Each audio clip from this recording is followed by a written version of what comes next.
Big reason that you want to own 0.21 Bitcoin is that they no longer need your labor. And I'm going to unpack that here in a second.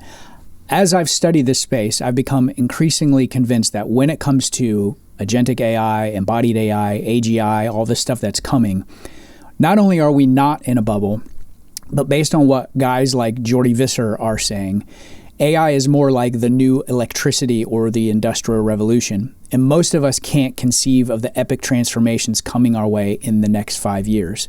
So in this video, I want to outline what it means to our current version of capitalism, the labor force as we know it, and the importance of owning 0.21 Bitcoin as a solution. So if we're just meeting, my name is Brad, and I'm on a mission to empower millennials and Gen X to integrate Bitcoin more deeply into their personal finances so they can reach financial independence in 10 years or less.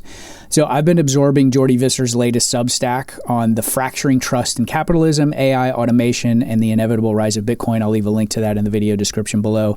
His conclusions might be shocking. Some of the stuff that I'm going to cover in here might be shocking, but hopefully encouraging at the same time. The TLDR, for those of you guys that won't watch this to the end, capital can now generate wealth without workers. We've crossed the Rubicon with this.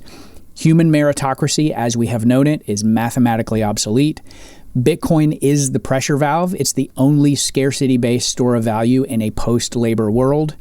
And then the action is to understand this fracture, not be freaked out by it necessarily, and protect your wealth with Bitcoin, and then prepare for a society where AI does the work and scarcity defines value. So in his article, he starts off, with just kind of outlining some of the data that came out in Q3. And so GDP was 4.3%, which is the fastest in 2 years. And that's growth without any job creation. So corporate profits were at record margins and even soaring higher. Unemployment was at 4.6%. And the job growth was at 0. And then the consumer sentiment is 52.9. It's the second lowest ever in recorded history, while the S&P was hitting all-time highs. So the bottom line is that prosperity, as we have known it, is now decoupled from labor. So he's laying out the strong case for this. So he also puts it into the context of the original social pact and how that sort of has evolved throughout human history. So 8,000 BC to 1800s, there was surplus, artisans, engineers, doctors. It was more of a decentralized type of economy. And then we had the Industrial Revolution, where you've got wages, you got subsistence, but people were typically able, once they get to a certain level, to have savings, home ownership, and there was some upward mobility. The key driver, though, was that workers were needed. And I've noticed this myself. Capital was needed, and both of them thrived sort of together, working together. So the meritocracy collapse that we're really at the beginning stages of is, you went from getting a 4-year degree to the point now that humans are in direct competition with digital entities that have the equivalent of like 10,000 PhDs. So everybody that's coming out of university, law school, medical school is now in direct competition with digital entities like these AI agents that have the equivalent of all the world's knowledge and can process that, at the speed of lightning. You can't outwork or outlearn a system that never fatigues and updates every model release. The societal consequences, which we're just starting to see, are that displaced workers, and then they will go into low-wage, safe jobs like elder care and child care is what he's arguing. And then the tax base erodes, and we're seeing that already as well. Governments print money, fiat debasement, we're right in the middle of that. And then savings is impossible because there's no surplus to invest or retire on. So that's kind of where we're heading, and I know you guys can see that. So I want, as I'm kind of unpacking this, let this fact pattern help you grow in your conviction in the fact that Bitcoin is the only asset that will help you weather this paradigm shift for exactly the reasons that I mentioned in the last slide. So Bitcoin enters the scene in this scenario. And by the way, if you're getting value out of this, YouTube is telling me that only about 16% of you guys that watch my videos are subscribed. So if you like, share, subscribe, that would be greatly appreciated if you find this helpful. So Bitcoin is, many of you know that are regular watchers of this channel, it's mathematically scarce. So there's a 21 million cap, the only store of value that is independent from labor-driven economies. As fiat debases, scarcity becomes the sole credible hedge. I know it's difficult to, wrap your mind around, so you might want to rewatch this video a couple of different times. So it's in this scenario that holding 0.21 Bitcoin becomes, and by the way, I would love to hear if do you buy this narrative? Are there some parts that you're disagreeing with? Is there an alternative explanation that you tend to buy? But holding 0.21 Bitcoin becomes less like a speculative gamble, which is still a majority sort of narrative out there, and especially in the investment world. It becomes more like a strategic seed position that captures just a slice of the upside generated by the current or former, back in October, there was this whale-driven liquidity expansion, institutional adoption spurred by AI-driven analytics. So that means that basically a lot of these whales that were liquidating some of their Bitcoin, some of these early adopters, were now putting it into this gold rush of the AI revolution is basically what he's saying. And then the faster network effects that lower transaction costs and improve security. That helps us answer this burning question. Why are these OG Bitcoin billionaires selling? So like I was alluding to in the last slide, they're rotating capital into AI infrastructure while the AI build out creates short-term alpha or short-term upside. After that build out is finished, Bitcoin will be the only asset that never relied on labor, really. It's a complete monetary paradigm shift based on what Elon Musk calls money as energy.